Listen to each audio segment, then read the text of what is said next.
Hello BEd and DElEd students, good morning. कल हमने ध्वन्यात्मक विधि के बारे में अध्ययन किया था। आज रसास्वादन विधि के बारे में अध्ययन करेंगे। रसास्वादन विधि में देखिए 9 रस में से एक ये अलग से रस है। इसका ये रहता है कि हम किस प्रकार से इसको अनुभव करते हैं। कविता के समय, कविता पाठ के समय हम किस प्रकार आनंद से कविता पढ़ते हैं, इसलिए इसका भी प्रयोग होता है। कविता का पाठ कराने हेतु यह विधि प्रयुक्त होती है। इस विधि में अध्यापक का लक्ष्य कविता का अर्थ बताना न होकर कविता का आनंद लेने में छात्रों को समर्थ बनाना होता है। कविता पाठन का प्रमुख उद्देश्य रसानुभूति कराना होता है। अतः काव्य का रसास्वादन कराने के लिए जो भी आवश्यक हो करना चाहिए। यह एक प्रकार का उपसंहार विधि है, अर्थात कविता की सामान्य रूप से व्याख्या कर देने के पश्चात उसकी रसास्वानुभूति कराना ही उसका उद्देश्य होता है। रसानुभूति के लिए कविता का भावपूर्ण ढंग से अनेक बार पाठ कराना और मार्मिक स्थानों का विवेचन करते हुए काव्यानंद की अनुभूति कराना अपेक्षित है। कविता शिक्षा में मौन वाचन कराना उचित नहीं, क्योंकि कविता मन में पढ़ने की वस्तु नहीं है। उसको भावानुसार सस्वर पढ़ना ही श्रेयकर है। कभी कभी कवि के जीवन से परिचित कराते हुए जिन परिस्थितियों में, जिस प्रसंग में उसने कविता लिखी है, उसका अनुभव करके कवि के अभिप्रेरित भावों तक छात्रों को ले जाना रसानुभूति में सहायक होता है।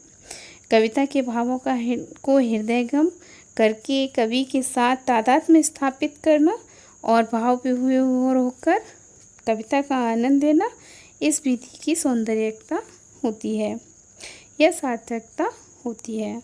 इस विधि का प्रयोग सभी स्तरों पर हो सकता है। कविता के वाचन का बड़ा प्रभाव पड़ता है, अतः वाचन त्रुटिपूर्ण नहीं होना चाहिए। उन्हीं छात्रों से वाचन कराना चाहिए जो अध्यापक के आदर्श वाचन का अनुकरण कर सकें।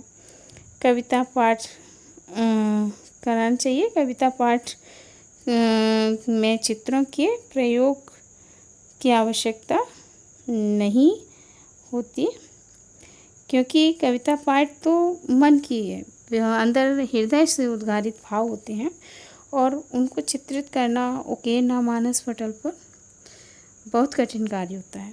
कविता कल्पना की वस्तु है, अतः छात्रों को बताना चाहिए। करने के लिए, समझाने के लिए अलग अलग अवसर देना चाहिए। कविता पाठ में व्याकरण का प्रयोग करना वांछनीय नहीं है। व्याकरण की आवश्यकता गद्य पाठन में पड़ती है। शब्द प्रयोग भी कविता पाठन में वर्जित है। भाषा संबंधी सभी प्रकार का अभ्यास गद्य पठन में ही करना चाहिए।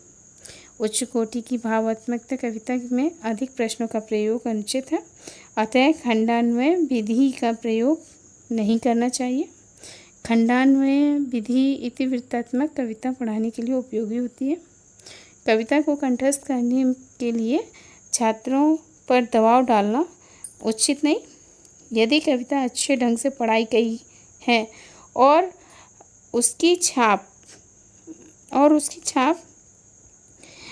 छात्रों पर विशेष पड़ गई है, तो वे बिना कहे उसे कंठस्थ कर लेंगे। ये था आपका रसानुभूति विधि।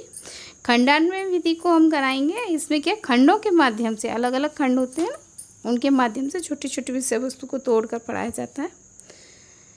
नेक्स्ट विधि, खंडान्वय विधि के बारे में बता देंगे। और जो समझ में नहीं आता आप कमेंट करके पूछें। आप विधि को अच्छे से पढ़ें, अच्छे से समझें और पूरा देखें, बार बार देखें, तभी आपको ये समझ में आएगी, अन्यथा नहीं आएंगी। ये विधियाँ आपकी आरपीएससी और जो भी छोटी मोटी प्रतियोगिताएं भाषा से संबंधित है, तो ये आपके रीट में भी काम आएंगी। ध्यान से पढ़ें इन्हें। बहुत बहुत धन्यवाद।